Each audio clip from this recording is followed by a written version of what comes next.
اللہ کا یہ اتنا بڑا انعام ہے کہ انسان زندگی بھر سجدہ شکر بجاتا لاتا رہے تو بھی اس کا حق ادا نہیں کر سکتا۔ اللہ نے ہمیں رمضان کا موقع عنایت فرما دیا، یہ بہت بڑا احسان کر دیا، بہت بڑا ایک کرم کر دیا کہ اللہ تعالیٰ نے پھر سے مغفرت کے دن، رحمت کے دن، آگ سے آزادی کے دن عطا فرما دیے۔ اور ہمیں اپنے آپ کو خوش نصیب سمجھنا چاہیے کہ اللہ تعالیٰ نے ہمیں ان دنوں تک پہنچایا۔ اللہ کے نبی صلی اللہ علیہ وسلم رمضان سے 2 مہینے قبل ہی سے تیار ہو جایا کرتے تھے اور یہ دعا مانگا کرتے تھے کہ اللہ ہمیں رمضان تک پہنچا دیجیے، ہماری زندگی میں برکت دے دیجیے کہ ہم رمضان تک پہنچ جائیں۔ خوش نصیب ہے وہ انسان جن کو اللہ رمضان کا موقع عنایت کرے اور اس میں ان کو روزوں کی توفیق سے نواز دے، اچھے اعمال کی توفیق سے نواز دے۔ تو بات مجھے یہ عرض کرنا ہے اس ہفتے کہ اللہ تعالیٰ نے یہ جو موقع ہمیں عنایت فرمایا ہے یہ کس طرح ہم گزاریں، اس مہینے میں ہم کیا کریں، اور اللہ تعالیٰ نے اس مہینے میں ہمیں کیا کرنے کا حکم عنایت فرمایا ہے۔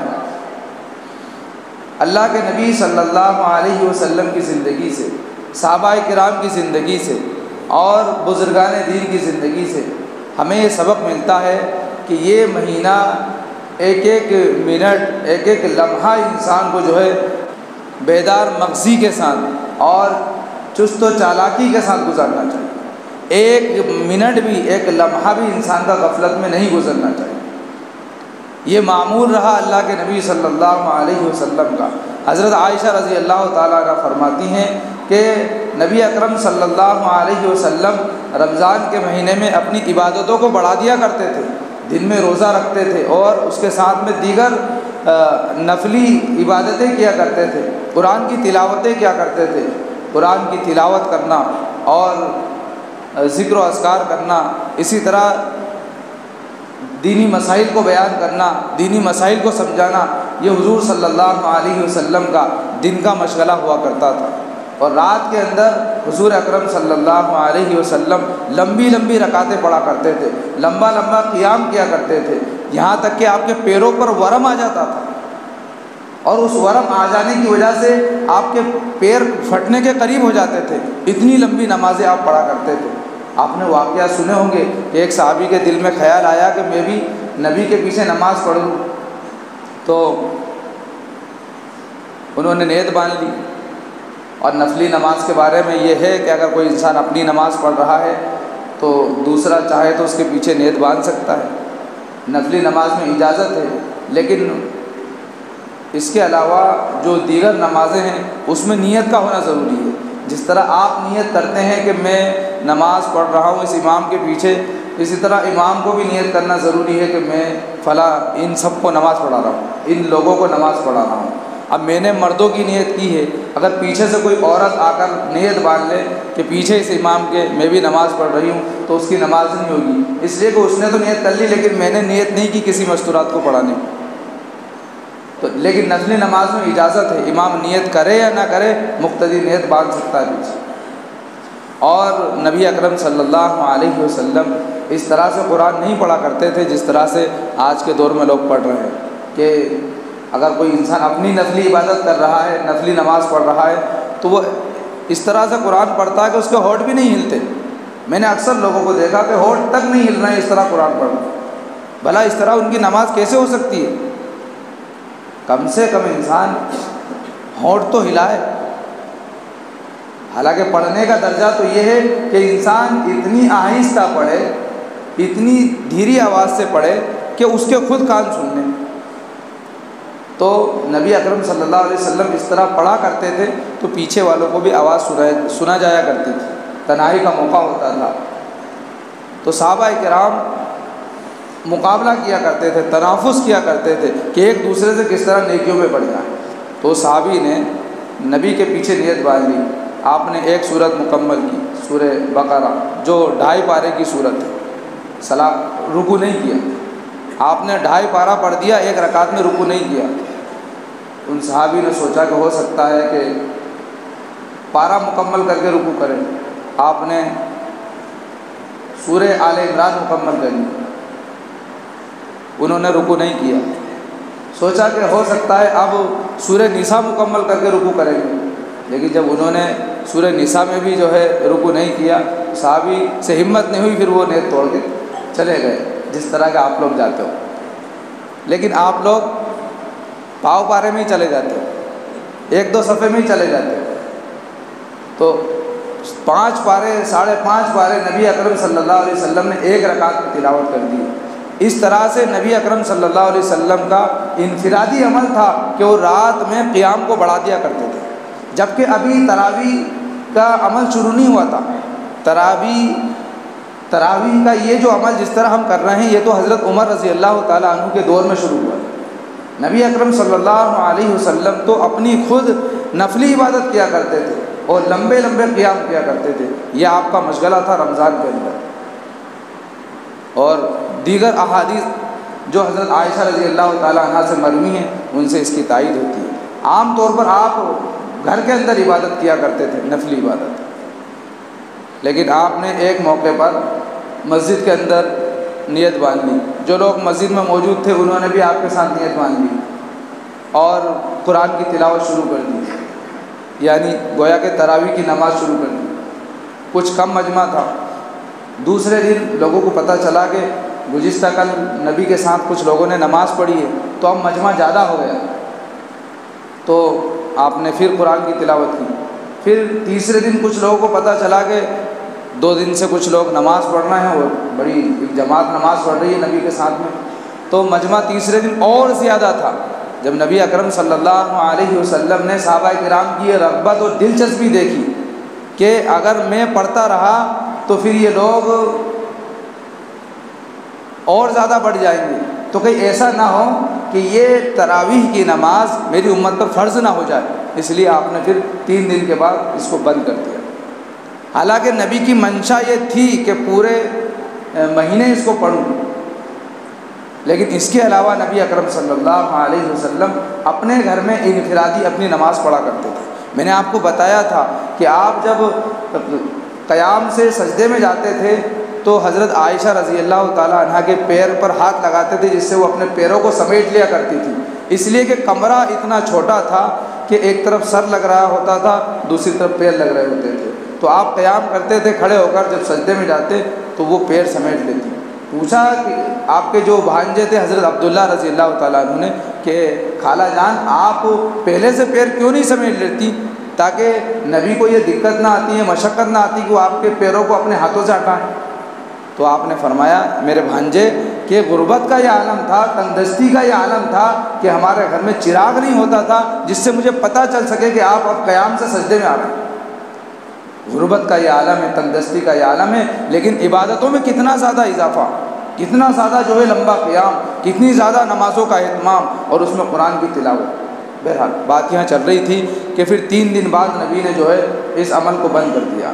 حضرت عمر رضی اللہ تعالیٰ عنہ کے زمانے میں جب آپ نے دیکھا کہ لوگ اپنے گھروں میں نفل نماز پڑھ رہے ہیں اور نفلی نمازوں کے اندر لوگ اپنے گھروں میں نفلی نمازوں کے اندر قرآن پڑھ رہے ہیں، تو آپ نے نبی کی منشا کو دیکھتے ہوئے ان لوگوں کو جو اپنے گھروں میں نفلی نمازوں کے اندر قرآن کریم کی تلاوت کر رہے تھے، گویا کہ تراویح پڑھ رہے تھے، ان کو مسجد میں جمع کر دیا اور جماعت کے ساتھ ان پر پڑھنا ضروری کر دیا۔ یہ صحابہ کرام کا اجماعی فیصلہ ہے کہ سارے لوگ مل کر جو ہے تراویح کے اندر قرآن کو سنیں اور ایک صاحب کوئی قرآن کو سنائے۔ تو تراویح مکمل 20 رکعت پڑھنا یہ ہر مسلمان پر ضروری ہے، اور قرآن کا سننا یہ بھی ضروری ہے۔ قرآن کا سننا ایک سنت ہے اور تراویح کا پڑھنا دوسری سنت ہے۔ اگر انسان ایک سنت پر عمل کر رہا ہے، یعنی تراویح پڑھ رہا ہے اور قرآن نہیں پڑھ رہا، تو ایک سنت چھوڑنے کا گناہ ملے گا۔ یا سمجھ لیجیے قرآن تو سن رہا ہے، کسی نے 10 دن میں سن لیا، کسی نے 15 دن میں سن لیا، اس کے بعد وہ تراویح نہیں پڑھ رہا ہے، تو اس کو قرآن سننے کا تو ثواب مل جائے گا کہ اس نے ایک سنت پر عمل کیا، لیکن اتنے دنوں کی تراویح چھوڑی ہے، ایک سنت چھوڑنے کا اس کو گناہ ملے گا۔ عام طور پر لوگ بڑی غفلت کا شکار ہیں، بڑی غفلت کا شکار ہے۔ اللہ کے نبی صلی اللہ علیہ وسلم کا عمل مبارک کہ حضرت عائشہ رضی اللہ تعالی عنہ ایک دوسری حدیث میں فرماتی ہیں کہ رمضان میں تو حضور کا یہ عمل تھا کہ وہ بستر پر ہی آنا بند کر دیتے تھے، اور آخری عشرے کے اندر تو اعتکاف کے لیے بالکل مسجد میں بیٹھ جایا کرتے تھے، اتنا زیادہ اہتمام عبادت کا کیا کرتے تھے، اس لیے کہ رمضان کی اہمیت کو اور عظمت کو سمجھتے تھے۔ صحابہ کرام نے رمضان کی عظمت اور اہمیت کو سمجھا تو انہوں نے بھی اسی درجے جو ہے نمازوں کا اور عبادتوں کا اہتمام کیا۔ لیکن آج مسلمانوں میں اس درجے کی غفلت ہے کہ اگر جائزہ لیا جائے تو مسلمانوں میں 50% لوگ روزہ نہیں رکھتے۔ 50%، میں بہت بڑی بات کہہ رہا ہوں۔ تو کیا ان کو مرنا نہیں ہے؟ کیا ان کو اللہ کا ڈر نہیں ہے؟ حالانکہ حضرت شیخ نے فضائل اعمال میں لکھا ہے اگر کوئی انسان تراویح چھوڑ دے تو امام کو چاہیے کہ اس انسان سے جو تراویح کو چھوڑ رہا ہے جنگ کرے اس سے۔ کتنی بڑی بات لکھ دی، یہ کچھ سوچ کر ہی تو لکھا ہوگا، قرآن و حدیث کی روشنی میں ہی لکھا ہوگا۔ لیکن آج غفلت کا یہ عالم ہے کہ انسان تراویح پڑھنا تو دور کی بات، فرض نمازیں نہیں پڑھ رہا ہے، روزے جیسا اہم عمل اس انسان کو چھوڑ رہا ہے۔ روزے جیسا ایک اہم عمل جس کے بارے میں حضرت علی رضی اللہ تعالیٰ عنہ فرماتے ہیں کہ کسی انسان کا ایک روزہ چھوٹ گیا اس کی قضا ہو ہی نہیں سکتی۔ یہ مسلک حضرت علی رضی اللہ تعالیٰ عنہ کا، لیکن جمہور ائمہ کے نزدیک اگرچہ اس کو اس روزے کا جو رمضان کا چھوڑا ہے اس نے، اس کا ثواب تو نہیں مل سکتا لیکن اس کی قضا ہو جائے گی۔ اتنی بڑی بات ہے۔ یہ صحابہ کرام جنہوں نے نبی اکرم صلی اللہ علیہ وسلم کی تربیت پائی تھی، آپ کی صحبت سے دین اور علوم نبوت حاصل کیا تھا، وہ فرما رہے ہیں۔ ان کی باتوں میں جو ہے گہرائی ہے، ان کی باتوں میں مضبوطی ہے، پائیداری ہے، ہم سمجھنے کی کوشش کریں۔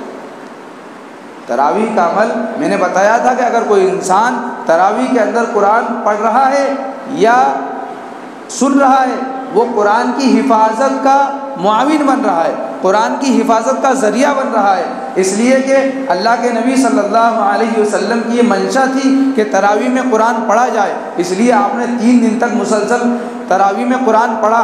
لیکن جب صحابہ اکرام کا ہجوم دیکھا تو آپ نے روک لگا دی، کہیں ایسا نہ ہو کہ فرض قرار دے دی جائے۔ اگر فرض قرار دے دی جاتی تو جس طرح دیگر نمازوں کو چھوٹنے کے بعد ہم قضا کرتے ہیں، تراویح کی بھی قضا کرنا پڑتی۔ بس یہی فرق ہے کہ تراویح اگر مجبوری میں یا پریشانی میں یا بیماری کی وجہ سے یا کسی دیگر عذر کی وجہ سے اگر تراویح چھوٹ گئی ہے تو اس کی قضا نہیں کرنا ہے۔ اگر نبی اس کو مسلسل پڑھتے رہتے اور یہ فرض قرار دے دی جاتی تو جس طرح فرض نمازوں کی قضا کرتے ہیں اس کی بھی قضا کرنا پڑتی اور یہ عمل امت پر دشوار ہو جاتا۔ تو یہ شفقت میں اور آپ کی رحمت کی وجہ سے آپ نے جو ہے 3 دن کے بعد بند کر دیا، لیکن آپ اپنی انفرادی نماز پڑھتے رہے، صحابہ کرام اپنی انفرادی نماز پڑھتے رہے، اور حضرت عمر رضی اللہ تعالیٰ عنہ کے زمانے میں اس بات پر اجماع ہو گیا اور یہ فیصلہ کر دیا صحابہ کرام کی جماعت نے کہ اب تراویح کی نماز مسجد میں جماعت کے ساتھ ہوا کرے گی، جس میں ایک حافظ صاحب پورا قرآن کریم سنایا کریں گے، اس لیے کہ قرآن کریم اللہ کے نبی صلی اللہ علیہ وسلم ہر رمضان کو جبرائیل علیہ السلام کو سنایا کرتے تھے، جبرائیل علیہ السلام نبی کو سنایا کرتے تھے۔ تو یہ سنت نبی ہے کہ ہر رمضان کو قرآن کریم سنایا جائے اور سنا جائے، تو سنانا بھی نبی کی سنت ہے اور سننا بھی نبی کی سنت ہے۔ تو ہم اس پر عمل کریں۔ نبی جن کے اوپر قرآن کریم نازل ہوا، آپ کو سنانے کی کیا ضرورت تھی؟ لیکن آپ ہر سال رمضان میں قرآن کریم کا دور کیا کرتے تھے، جبرائیل علیہ السلام سنا کرتے تھے اور جبرائیل علیہ السلام سنایا کرتے تھے، حضور صلی اللہ علیہ وسلم سنا کرتے تھے۔ اس عمل سے لوگ غافل ہیں۔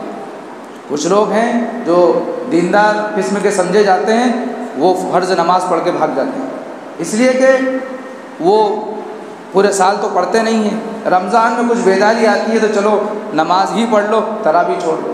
یاد رکھیے تراویح چھوڑنا سنت مؤکدہ چھوڑنے کا گناہ ہے، یہ معمولی گناہ نہیں ہے، اس لیے کہ اللہ تعالیٰ نے قرآن کریم کو نازل فرمایا اور اس کی حفاظت کی ذمہ داری اللہ تعالیٰ نے لی، اور حفاظت کا جو انتظام فرمایا اس کے لیے مجھے اور آپ کو چنا ہے، انسانوں کو چنا ہے، انسانوں کے سینوں کو چنا ہے۔ اللہ تعالیٰ نے انسانوں کے سینوں میں قرآن کریم کو محفوظ کر دیا، ورنہ یہ قرآن کریم تو وہ ابدی اور لازوال کتاب ہے جس کے بارے میں خود اللہ تعالیٰ فرماتے ہیں لو انزلنا ھذا القرآن علی جبل، اگر اس قرآن کریم کو ہم کسی پہاڑ کے اوپر نازل کرتے تو لرأیتہ، تم دیکھتے اس پہاڑ کو خاشعا متصدعا من خشیۃ اللہ، کہ وہ پہاڑ اللہ کے ڈر اور خوف کی وجہ سے ریزہ ریزہ ہو جاتا، پھٹ جاتا، وہ پہاڑ اس قرآن کریم کے بوجھ کو برداشت نہیں کر پاتا۔ یہ اتنا پاورفل اور مضبوط کلام ہے جو براہ راست اللہ سے نکلا ہے، یہ اللہ سے نکلی ہوئی باتیں ہیں، یہ ایک رسم اور ایک فارمیلٹی نہیں ہے، یہ ایک عمل نہیں ہے، ایک رفتاری زندگی کا ایک عمل نہیں ہے کہ انسان جس طرح دوسرے کام کر رہا ہے یہ بھی ایک کرتا چلا جائے، یا انسان زندگی گزر رہی ہے، دنیا میں کیا ہو رہا ہے ہمیں کوئی مطلب نہیں ہے، اسی طرح ہم اپنی زندگی گزار رہے ہیں، مسجد میں کیا ہو رہا ہے ہمیں کوئی خبر نہیں، یہ اس کا حق نہیں ہے۔ یاد رکھو اس کے بارے میں پوچھ ہوگی۔ اللہ تعالیٰ نے قرآن کریم میں ایک دوسری جگہ پر فرمایا وَمَنْ أَعْرَضَ عَنْ ذِكْرِي فَإِنَّ لَهُ مَعِيشَةً ضَنْكًا وَنَحْشُرُهُ يَوْمَ الْقِيَامَةِ أَعْمَىٰ، کہ جس انسان نے ہمارے قرآن سے اعراض کیا ہم اس کی معاشی زندگی کو تنگ کر دیں گے، پھر وہ رزق کے لیے در در مارا مارا پھرے گا، بھٹکے گا، وہ پھر بھی اس کو روزی نصیب نہیں ہوگی۔ اگر اس کو بالفرض دولت کی فراوانی یا رزق کی فراوانی نصیب ہو بھی گئی تو اس کو صحیح چین و سکون نصیب نہیں ہوگا۔ رزق ہوتے ہوئے اور روزی ہوتے ہوئے اس کو بھوک سے جو ہے دو چار ہونا پڑے گا، بھوک کی زندگی گزارنا پڑے گی۔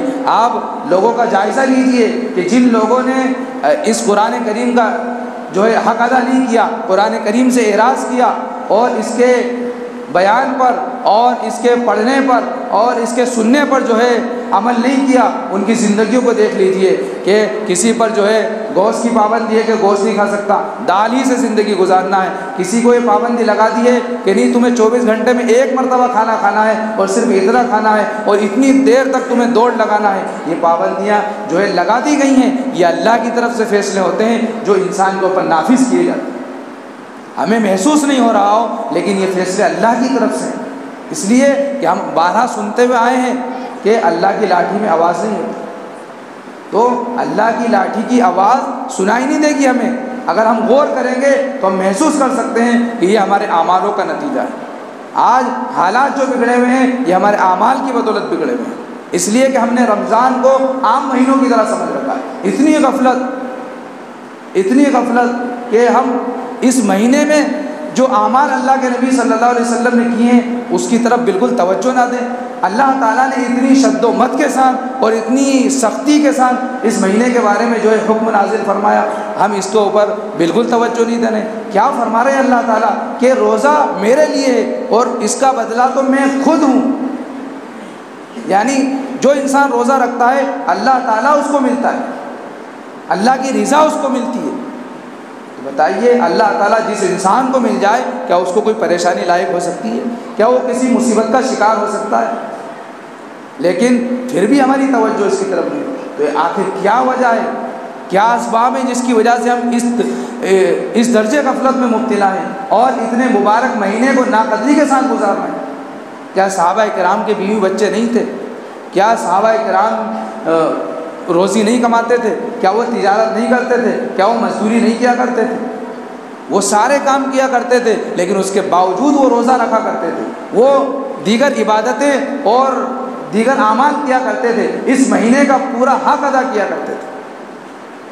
آپ صحابہ کرام اور نبی اکرم صلی اللہ علیہ وسلم کی زندگی نہیں تو کم سے کم ہمارے پہلے جو لوگ گزر چکے ہیں، ہمارے جو اکابرین ہیں، ان کی زندگیوں کو دیکھ لیجئے، آپ احساس ہو جائے گا، آپ محسوس کر لیں گے اس بات کو کہ انسان اس مہینے کو ادا کر سکتا ہے، اس کی عبادتوں کو ادا کر سکتا ہے، اس کا حق ادا کر سکتا ہے۔ یہ تو صرف وہ غفلت ہے ہم لوگوں کی جو اس طرف متوجہ نہیں ہوتے، اس طرف دھیان نہیں دیتے۔ حضرت عبداللہ تستری رحمۃ اللہ علیہ 15 دن میں ایک مرتبہ جو ہے کھانا کھایا کرتے تھے، اور کوئی مہمان آ جاتا یا کوئی دوست آ جاتا تو بطور اصرار کے وہ بیٹھ جایا کرتے تھے اور کہتے تھے صرف آپ جیسے اللہ والے دوستوں کے ساتھ بیٹھنے کی وجہ سے میں جو ہے کھا رہا ہوں، ورنہ میرا دل تو نہیں چاہتا تھا کہ عبادتوں کو چھوڑ کر میں کھانا کھاؤں۔ اور رمضان کے مہینے میں ان کا یہ معمول تھا کہ ایک لقمہ پانی کے ساتھ سنت پر عمل کرنے کی وجہ سے کھا لیا کرتے تھے۔ کہ سحری کرنا نبی کی سنت ہے، ایک لقمہ سحری میں کھا لیا، افطار کرنا نبی کی سنت ہے، ایک لقمہ افطار کے وقت کھا لیا پانی کے ساتھ، ورنہ اس کے علاوہ کچھ نہیں کھاتے تھے، اور دیگر دنوں میں 15 دن میں ایک مرتبہ جو ہے کھانا کھایا کرتے تھے۔ اور یہ اکابرین کے حالات ہیں، جو ہم لوگوں کی طرح انسان تھے، جو کوئی نبی نہیں تھے، کوئی صحابی نہیں تھے، انسان تھے ہم لوگوں کی طرح، ایک عام انسان تھے، لیکن انہوں نے مشقتیں اٹھائیں اور برداشت کیا، اپنے نفس کو اس قابل بنایا کہ وہ اللہ کے ہر حکم پر عمل کر سکے۔ حضرت مولانا عبد الرحیم صاحب رائے پوری رحمۃ اللہ علیہ، وہ اتنا زیادہ اہتمام کیا کرتے تھے رمضان کے مہینے میں کہ وہ 1.5 چپاتی کھایا کرتے تھے، اور شام کے وقت 1 کپ چائے پیا کرتے تھے، وہ بھی بغیر دودھ کی۔ اس طرح سے جو ہے ان کی سحری اور افطاری ہوا کرتی تھی، اور پورا 24 گھنٹے کا وقت سوائے کچھ گھنٹے 2 گھنٹوں کے عبادت میں گزرتا تھا۔ یہ حالات تھے ہمارے اکابرین کے، اور آج ہم کس طرف جا رہے ہیں، اور پھر ہم مصیبتوں کا اور پریشانیوں کا دکھ اور دکھڑا رو رہے ہیں۔ تو میرے بھائیوں، یہ پریشانی ٹل نہیں سکتی، یہ حالات سدھر نہیں سکتے جب تک کہ ہم نہ سدھر جائیں، ہم اپنے اعمالوں کو نہ سدھاریں۔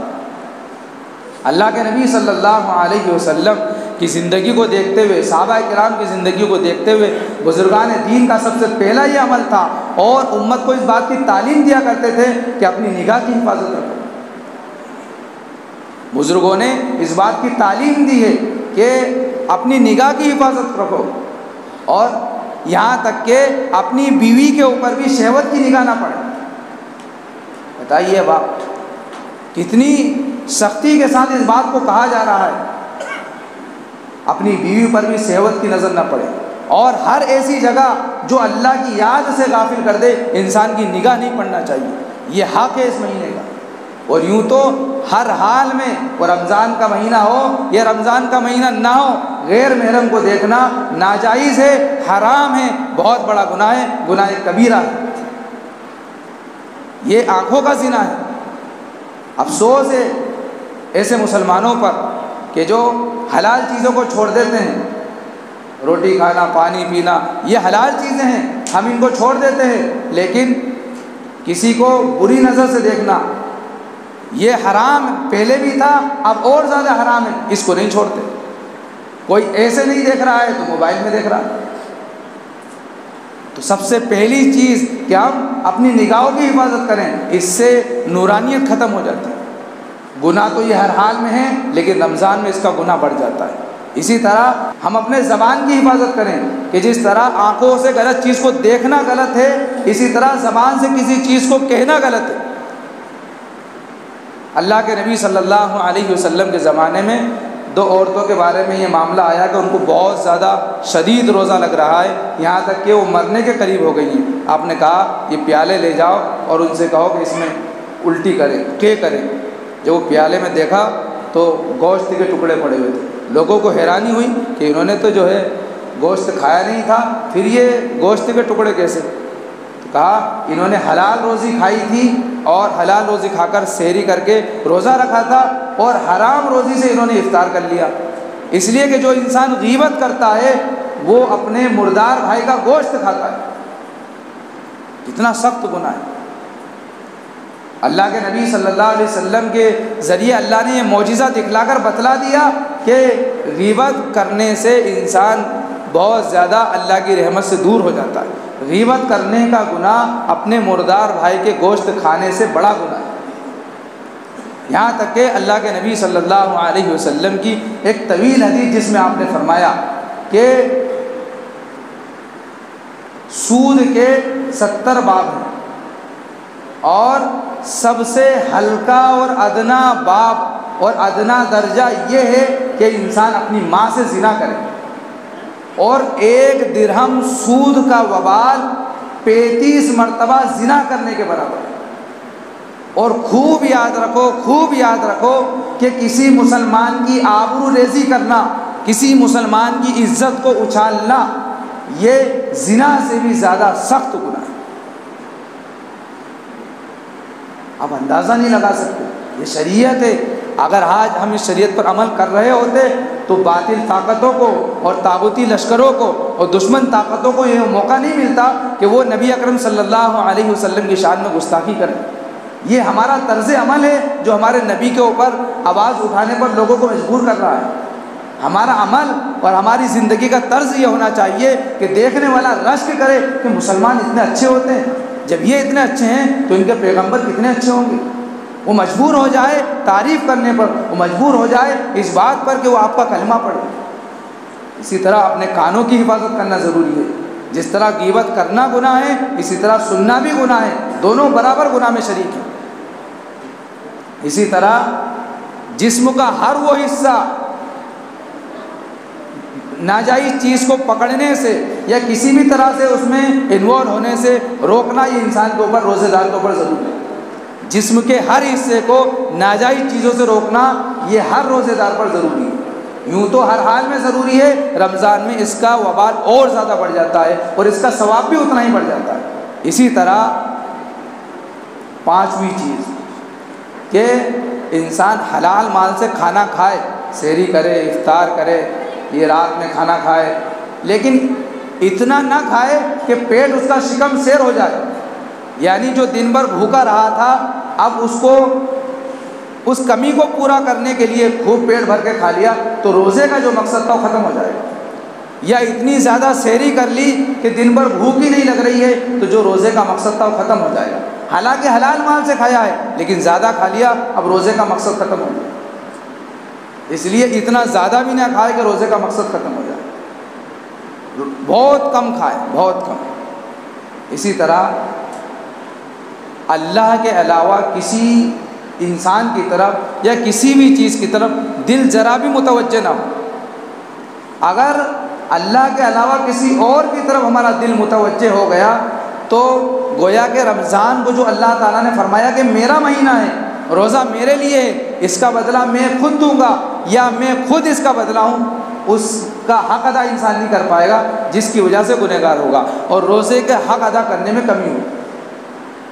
اور اللہ والوں کے تعلق سے یعنی جو علماء ہیں یا نیکوکار لوگ ہیں ان کے تعلق سے فرمایا کہ انسان اگر ادنا سی بھی توجہ اللہ کی طرف سے ہٹ گئی انسان آزمائش کا شکار ہو جائے گا۔ یہاں تک کہ بزرگوں کے واقعات میں لکھا ہے، بس یہ دو باتیں کہہ کر بات ختم کر رہا ہوں، کہ اگر افطاری کے وقت سے کچھ دیر پہلے ان کے پاس کچھ سامان ہدیے کے طور پر آتا تو وہ کسی دوسرے کے پاس ہدیہ پہنچا دیا کرتے تھے، اس لیے کہ ابھی افطاری میں وقت ہے، اگر میں اس کو ابھی رکھ لوں گا تو گویا کہ یہ اللہ پر اعتماد کی اور بھروسے کی کمی ہے۔ اللہ پر بھروسہ اس کا درجہ یہ ہے کہ انسان صرف اللہ سے امید رکھے کہ جس اللہ نے سحری کرائی وہ افطار کرائے۔ تو بھائیوں یہ اللہ والوں کے حالات تھے، یہ زندگیاں تھیں، اور آج ہماری زندگیاں ہیں کہ صرف کمانا یا کھانا یا دوسرے مشغلوں میں پیسہ خرچ کرنا۔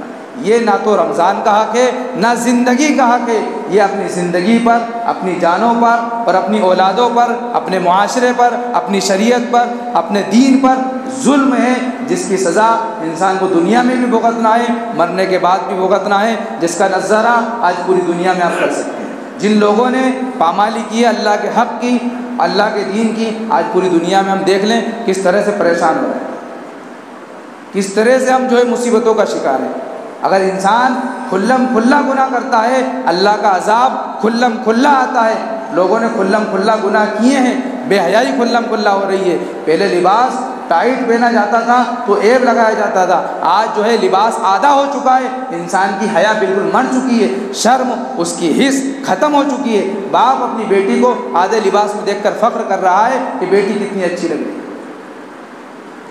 اور لڑکوں کو بالکل چست لباس پہنا کر اور ٹائٹ لباس پہنا کر جو ہے دیکھ کر انسان جو ہے خوش ہو رہا ہے۔ یہاں تک کہ لنگی باندھنے کو انسان شرم سمجھتا تھا، آر سمجھتا تھا، آج وہ انسان ہاف پینٹ میں گھوم رہا ہے اور اس کو فخر سمجھ رہا ہے، اور ٹخنوں سے اونچا پاجامہ پہننے کو وہ آر سمجھ رہا ہے، اس کو ایب سمجھ رہا ہے، اور گھٹنے دکھانا اس کو ایب نہیں سمجھ رہا ہے۔ آپ اندازہ نہیں لگا سکتے کس درجے کے جو ہے خباثت، کس درجے کی خباثت لوگوں میں غالب ہو چکی ہے، اور یہ جب تک مادیت کا غلبہ اس کو ہم ختم نہیں کریں گے، اور یہ مادیت کا غلبہ اسی وقت ختم ہو سکتا ہے جب کہ روحانیت غالب ہو۔ جب روحانیت کا غلبہ ہوتا ہے، مادیت کی جو کشش ہے، مادیت کا جو رنگ ہے وہ نکل جاتا ہے، اور جب مادیت کا رنگ نکلتا ہے اور روحانیت کا رنگ غالب آتا ہے تو پھر اللہ کی فتح آتی ہے، اللہ کی مدد آتی ہے، نصرت الہی کے جو ہے لوگ نظارے دیکھتے ہیں۔ آج کمی ہے اسی بات کی کہ رمضان روحانیت کا مہینہ ہے اور یہ دل کی غذا کا مہینہ ہے، یہ دل کو طاقتور بنانے کا مہینہ ہے، یہ جسمانی اور شہوانی اور بہیمی قوتوں کو ختم کرنے کا مہینہ ہے، یہ طاغوتی اور حیوانی قوتوں کو ختم کرنے کا مہینہ ہے۔ اگر اس مہینے میں ہم نے اپنے نفس کو کچل دیا، اپنی خواہشات کو کچل دیا اور اپنے دل کے میلان کو جو دنیا کی طرف اس کو ختم کر دیا، تو پھر انسان اس کے نتیجے میں انسان فرشتہ نما ہو کر پوری دنیا میں جو ہے اللہ کی دی ہوئی خلافت کے مطابق جو ہے زندگی گزارے گا، اور دنیا دیکھے گی کہ یہ انسان جو اللہ تعالیٰ نے جس مقصد کے لیے پیدا کیا تھا اس مقصد پر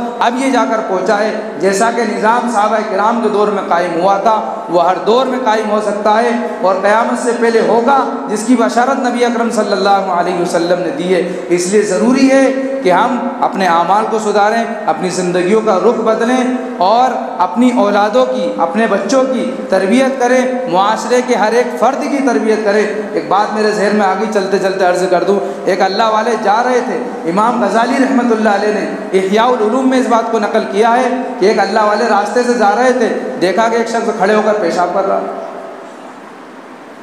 تو وہاں سے نکل گئے، آگے چل کے ان کو پیشاب کی حاجت ہوئی تو وہ پیشاب کرنے کے لیے بیٹھے تو پیشاب کی جگہ خون آ رہا تھا۔ ان کے جو ساتھ خادم تھے انہوں نے کہا حضرت آپ نے جہاں پیشاب کیا وہاں تو خون پڑا ہوا ہے، تو انہوں نے کہا کہ ہاں خون آ رہا ہے۔ پھر اگلی مرتبہ پیشاب کیا تو پھر خون آیا، 2-3 مرتبہ انہوں نے پیشاب کیا، دن میں ان کو خون آیا۔ ان کے خادموں نے کہا حضرت ڈاکٹر کو بتا لیتے ہیں ورنہ بیماری بڑھ جائے گی۔ کہا کہ ڈاکٹر کو بتانے کی ضرورت نہیں، ہم جب راستے سے آ رہے تھے ایک شخص کھڑے ہو کر پیشاب کر رہا تھا، میرے دل میں یہ خیال آیا کہ اللہ یہ شخص تیرے نبی کے طریقوں کو کھلے عام چھوڑ رہا ہے، یہ تیرے نبی کی سنتوں کا جو ہے جنازہ نکال رہا ہے۔ بس اس کا غم اتنا سوار ہوا کہ وہ پیشاب میرا خون میں تبدیل ہو گیا۔ اس درجے فکر اللہ والوں نے کی ہے تو امت میں انقلاب آیا ہے۔ آج ہم اپنی فکر نہیں کر رہے ہیں، دوسروں کی کیا فکر کریں گے؟ ہم خود اپنی جان کو زوخم میں ڈالے ہوئے ہیں، دن رات جو ہے دنیائی مشغلوں میں پھنسے ہوئے ہیں۔ اگر ہم فکریں نہیں کریں گے تو پھر انقلاب نہیں آ سکتا۔ اگر ہم نے فکریں بیدار کر لیں، اگر ہم نے اپنے احساس کو بیدار کر لیا تو آج بھی وہ انقلاب آ سکتا ہے۔ امت منتظر ہے ایسے لوگوں کی کہ ہم کھڑے ہوں اور امت میں پھر سے وہ انقلاب نہ آئے۔ عقاب روح جب بیدار ہوتی ہے جوانوں میں، نظر آتی ہے ان کو منزل آسمانوں میں۔ عقاب روح جب بیدار ہوتی ہے جوانوں میں، نظر آتی ہے ان کو اپنی منزل آسمانوں میں۔ تو شاہی ہیں بسیرا کر پہاڑوں کی چٹانوں میں، یعنی یہ شاہین کا جگر رکھنے والا، شاہین پرندوں میں سب سے خطرناک پرندہ ہوتا ہے، اس کی پرواز ایروپلین کی اور راکٹ کی رفتار کی پرواز ہوتی ہے، وہ چند منٹوں میں لمحوں میں جو ہے دور دراز کا سفر طے کر لیتا ہے۔ وہ رفتار والا جگر رکھنے والا انسان ہے یہ مرد مومن، جبکہ یہ صحیح معنوں میں مومن ہو۔ اگر وہ جگر ہم نے اپنے اندر پیدا کر لیا تو پھر ہم نقشہ بدل سکتے ہیں۔ نقش ہیں سب ناتمام خونے جگر کے بغیر، نغمہ ہے سودا خام خونے جگر کے بغیر۔ کتنی اچھی انگوٹھی بنوا لیجئے، اگر اس میں نگ نہیں لگا ہوا ہے، اس کا رنگ، اس کی رونق بے رونق ہے۔ اگر اس میں نگ لگوا لیا، اگرچہ اس کی دھات لوہے کی ہے یا پیتل کی ہے، کسی اور چیز کی ہے، اس میں رنگ بڑھ جاتا ہے، اس کے کلر سے، اس کے نگ سے جو ہے ایک الگ ہی خوشنمائی نظر معلوم ہوتی ہے۔ اسی طرح امت کی مثال ہے، اگر نوجوانوں کی زندگیاں سدھر جائیں، ان کے دلوں کی زندگیاں سدھر جائیں تو امت کا حال سدھر سکتا ہے، معاشرے کے حالات سدھر سکتے ہیں۔ اس لیے کہ یہ نوجوان پوری امت کا دل ہے اور دھڑکتا ہوا دل ہے، یہ نغمے کی حیثیت رکھتے ہیں۔ کاش کہ اللہ تعالی ہم سب کو یہ سمجھ عطا فرمائے۔ آمین۔ وآخر دعوانا ان الحمد للہ۔